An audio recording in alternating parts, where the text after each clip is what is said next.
It happened in less than a week. 3 separate nations, 3 separate violent jolts, all along the same scar that wraps the entire Pacific Ocean. A magnitude 7.8 earthquake tore through the southern Philippines in early June. Within roughly 24 hours, the ground shuddered again. This time thousands of kilometers away in the Gulf of Mexico near the coast of Cuba.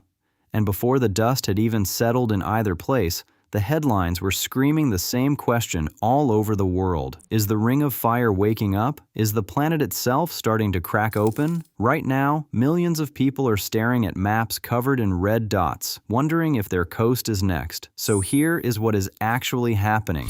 The real data, the real science, and the answer to the one question everyone is asking. Start with the numbers, because the numbers are where the fear begins. Magnitude 7.8. That is not a small quake. That is the kind of release of energy that flattens buildings, snaps highways, and sends warning sirens wailing across entire provinces. The epicenter sat just off the coast, deep beneath the seafloor, exactly where the Pacific Plate boundary grinds against the land. It was, in the cold language of geologists, a textbook event, a megathrust, one slab of the Earth's crust diving beneath another, locking up for decades, and then letting go in a matter of seconds. The shaking radiated outward in waves. Coastal towns felt the floor lurch beneath them. Tsunami advisories flickered to life. And people did what people always do in those first terrifying moments. They ran outside, they looked at the sky, and they wondered what they had done to deserve it. Then, almost as if the planet were answering, the Gulf of Mexico shook. A strong quake near Cuba, far enough from the Philippines that the two events have no business being mentioned in the same breath. And yet, there they were, side by side in every news feed. 2 nations, then a third tremor rippling somewhere else along the rim within the same news cycle. And so the story wrote itself. The Ring of Fire is lighting up. 3 nations shaken in 1 week. The internet did the rest. But before you panic, before you start refreshing earthquake trackers at 3 in the morning, you need to understand what the Ring of Fire actually is, because that name does a lot of heavy lifting. And most people picture it completely wrong. The Ring of Fire is not a thing that switches on. It is not a single connected machine where pulling one lever sets off the next. It is a roughly 40,000 kilometer horseshoe of fractured crust that loops around the edges of the Pacific Ocean. Picture it. Start in the south, down at the bottom of South America in Chile. Run your finger up the western coast of the Americas, past Peru, past Mexico, up through California, up through Oregon and Washington, into Alaska. Then sweep west across the top, down through the Aleutian Islands, past Japan, the Philippines, Indonesia, all the way down to New Zealand. That entire loop, that enormous arc of coastline, that is the Ring of Fire, and it earns its name. Inside that horseshoe sits about 75% of all the active volcanoes on the entire planet. 75%. 3 out of every 4. And it gets more staggering. Roughly 90% of every earthquake that happens anywhere on Earth happens along this rim. 90%. Let that number sink in. The vast majority of the planet's shaking is concentrated along this single curved line of broken crust. So when someone tells you that 3 nations on the Ring of Fire were rattled in 1 week, that is not the planet sounding an alarm. That is the Ring of Fire doing exactly what it does every single week of every single year. This loop never goes quiet. Not for a day. In fact, here is the statistic that should reframe the entire story. Somewhere along the Ring of Fire, a magnitude 6 or larger earthquake happens, on average, every few days. Every few days, year-round. Most of them you never hear about because they strike far offshore, or deep underground, or in places with no cameras and no headlines. So when you stack up 3 notable quakes inside 7 days, you are not witnessing an awakening. You are witnessing the ordinary, relentless rhythm of a restless planet. Only this time, the cameras were pointed at it, and the news cycle decided to connect the dots. And that brings us to the single most important idea in this entire video, the one piece of science that separates fear from understanding. Clustering like this, quakes happening close together in time, in different countries, is almost always coincidence, not cause. Faults that sit thousands of kilometers apart do not trigger each other. The energy released by a quake in the Philippines does not travel under the ocean, slip beneath Cuba, and set off a second event. The physics simply does not work that way. The stresses released by an earthquake fade rapidly with distance. By the time you are even a few hundred kilometers away, the influence is essentially gone. So the Philippines and the Gulf of Mexico are not whispering to each other through the rock. They are two completely independent systems, firing on their own internal clocks that happen to cross paths in a single 7-day window. But here is why that tension is so irresistible. Because the human brain is a pattern-finding machine. We see two red dots appear near the same time, and something deep inside us insists they must be linked. Everything is connected, the feeling whispers. The Earth is trying to tell us something, and honestly, it makes for a gripping story. It is the reason this video exists. It is the reason you clicked. So let's hold both truths at once. The clustering is, almost certainly, coincidence. And the Ring of Fire is, absolutely, one of the most dangerous and powerful features on the face of the planet. Both things are true at the same time. To understand why, you have to understand the engine buried beneath all of it, a process called subduction, and it is the violent heart of everything you are about to see. So picture the Earth's outer shell not as one solid rind, but as a cracked eggshell, dozens of rigid plates floating on a layer of hot, slow-flowing rock beneath them. Most of the time, you would never know they are moving. They drift at a pace so gentle it is almost comical. The Pacific Plate, the biggest player in this entire drama, creeps northwest at roughly 7 to 11 centimeters a year. Stop and think about that number. That is about the speed your fingernails grow. The same imperceptible crawl that means you have to clip your nails every couple of weeks is the exact speed at which a slab of rock the size of an ocean is grinding against its neighbors. You cannot feel it, you cannot see it, but it never, ever stops. And subduction is what happens when two of these plates collide, and one of them has nowhere to go but down. When an oceanic plate, dense, heavy, cold, runs into a lighter continental plate, the ocean floor loses. It bends downward and dives beneath the other plate, plunging back into the hot interior of the planet at an angle. That descending slab carves out the deepest trenches on Earth, scars in the seafloor kilometers deep. And as that cold rock sinks, it drags water down with it, and that water lowers the melting point of the rock above, generating magma that rises to feed the most explosive volcanoes we know. Subduction is the engine. It builds the trenches, it loads the faults, and it fuels the eruptions. Nearly everything terrifying about the Ring of Fire traces back to this one process, one plate diving beneath another, over and over, for millions of years. But the diving is not smooth. That is the crucial part. The two plates do not glide past each other like silk. They lock. Friction grabs hold of the contact surface, and the plates jam, frozen in place, while the deeper forces keep pushing. The fingernail speed creep keeps loading energy into the locked zone year after year, decade after decade. The rock bends, it strains, it stores elastic energy the way a steel beam stores it when you bend it just short of breaking. And then, one day, the friction loses, the lock fails, and all that energy quietly accumulated over centuries releases in seconds. The seafloor lurches, the ground shakes. That is a megathrust earthquake, the most powerful kind of quake the planet can produce. This is why the biggest earthquakes ever recorded all come from the Ring of Fire's subduction zones, every single one of the top 4. In 1960, southern Chile produced a magnitude 9.5, the largest quake ever measured by instruments, a number so big it strains the imagination.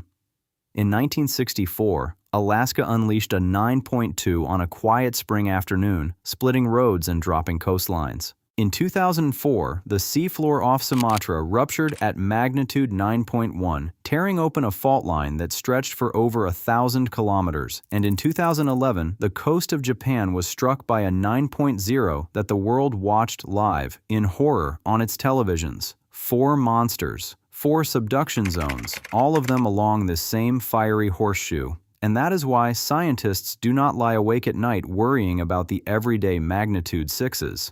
Those are routine. The ring shrugs them off by the dozen.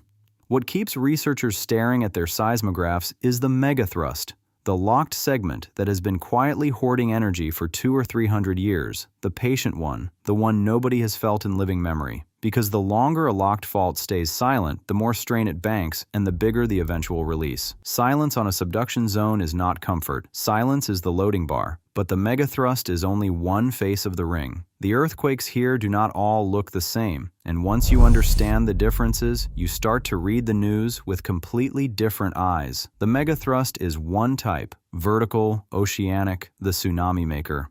Then there is the strike-slip quake, where two plates do not collide head-on, but instead grind sideways past each other along what geologists call a transform boundary. Think of two cars scraping door to door at a stoplight. The ground does not heave up and down so much as it shears horizontally, tearing fences and roads sideways across the fault line. These can be violent and deadly, but they rarely move enough seawater to spawn a major ocean-crossing tsunami because the motion is mostly side to side rather than up and down. And then there is the third, the strangest one, the intraplate earthquake. These happen far from any plate boundary, deep inside the supposedly stable middle of a plate, where, in theory, nothing should be moving at all. They are rarer, harder to predict, and they unsettle scientists precisely because they break the tidy map of where danger is supposed to live. An intraplate quake is the Earth reminding you that the rulebook has footnotes, so already, you can see how the week of shaking narrative starts to come apart under a careful eye.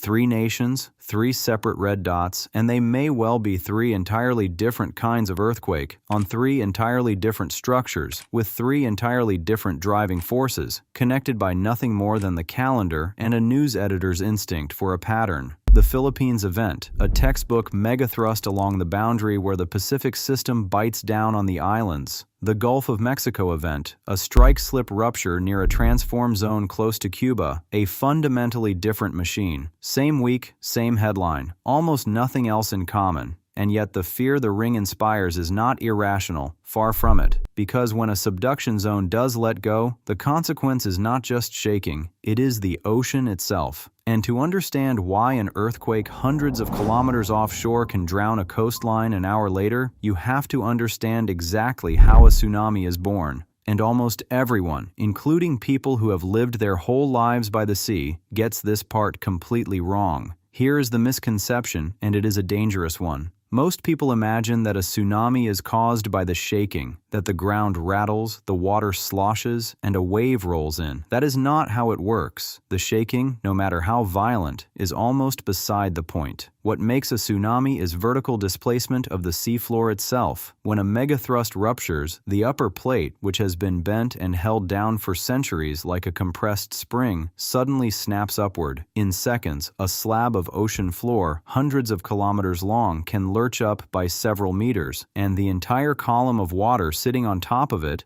billions of tons of ocean, is lifted with it. That is the moment the wave is born. Not from the trembling, from the lifting. The sea does not get shaken, it gets shoved from below. That displaced water has to go somewhere, and it races outward in every direction at the speed of a jetliner, 500, 600, 700 kilometers an hour across the open ocean. Out there it is almost invisible, a swell barely a meter high that a ship might not even notice passing beneath it. But as it reaches shallow coastal water, it slows, it stacks, it rears up. The energy that was spread through the whole depth of the ocean compresses into a towering wall. This is why a strike-slip quake, however powerful, rarely makes a great tsunami. Side-to-side motion does not lift the seafloor. Up and down motion does. Geometry is destiny, and we know exactly where that destiny leads because the ring has shown us. December 26, 2004. A magnitude 9.1 megathrust ruptured off the coast of Sumatra, and a section of seafloor longer than the distance between many countries thrust upward in minutes. The ocean answered. Within hours, waves crossed the entire Indian Ocean and struck coastlines in 14 nations. Around 230,000 people died. Many of them never felt a strong quake at all. They simply looked up and saw the sea behaving in a way the human mind is not built to comprehend. The water pulling back, exposing the reef, before it returned as a wall. That is the nightmare encoded in every subduction zone on this planet. That is why scientists do not relax when a trench goes quiet. So if the danger is this real, you might ask the obvious question: why doesn't everyone just leave? Why does anyone live on the ring at all? And here's where the human story turns, because the answer is not denial, it is engineering. Look at Japan. Japan sits directly on top of one of the most aggressive subduction systems on Earth, and Japan has chosen to survive it. World-leading building codes that let towers sway instead of snap. Drills practiced from childhood until evacuation becomes muscle memory. And an early warning network that does something that feels almost like magic. It detects the fast, harmless first wave of energy that races ahead of the slower, destructive shaking, and in those precious seconds, it sends an alert. Trains brake, surgeons lift their hands, gas lines shut. Elevators open at the nearest floor. The same principle drives the shake alert system on the west coast of North America. It cannot predict an earthquake. But once one begins, it can buy you seconds. And seconds are the difference between a scalpel withdrawn and a tragedy, which brings us finally to the myth that refuses to die. Every time the ring lights up, someone insists the weather did it. It was too hot. The air felt heavy. It was earthquake weather. Let this be said plainly, there is no such thing. Earthquakes begin tens of kilometers underground, where the atmosphere has no reach and the temperature outside means nothing at all. The strain that drives them was being loaded long before today's forecast. Remember the number, the Pacific Plate creeping along at 7 to 11 centimeters a year. The speed your fingernails grow.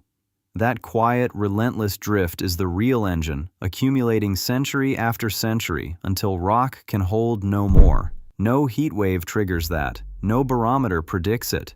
And that is also why nobody serious will ever give you a date. Real science deals in probability, not prophecy, decade-scale odds, a percentage chance over 30 years for a given fault, never a day circled on a calendar. Anyone handing you a date is selling fear, not knowledge. The honest answer is harder to sit with. It could be tomorrow, it could be in 80 years, and the loading bar fills the same either way. So look again at this week. 3 nations shaken and the headlines whispering that something is awakening. But the ring of fire is not waking up. It never sleeps. Right now, as you watch this, a fault is slipping somewhere along those 40,000 kilometers. A vent is breathing on Sakurajima. Magma is shifting under Marapi and Mayon. A magnitude 6 happens somewhere on the rim every few days, and most of them you never hear about. What changed this week is not the Earth. What changed is how much of it we happen to be watching at once. The pattern was never in the planet. It was in our attention. And the segments that should keep North America awake at night, Cascadia, the Alaska Trench, are sitting just as quietly, just as loaded banking strain by the centimeter, while the news points everywhere else. So here's the question to leave with you. If silence on a subduction zone is not safety, but a loading bar, if the quietest stretch of coast is the one storing the most energy, then which fault would you actually be more afraid to live beside? The one that shakes every few years and releases the pressure, or the one that has said nothing for 300 years? Tell me which one you'd choose in the comments, and tell me why, because your answer says everything about whether you understand what the ring is really doing. Subscribe, because the next red dot is already loading, and we'll be watching the moment it lights up.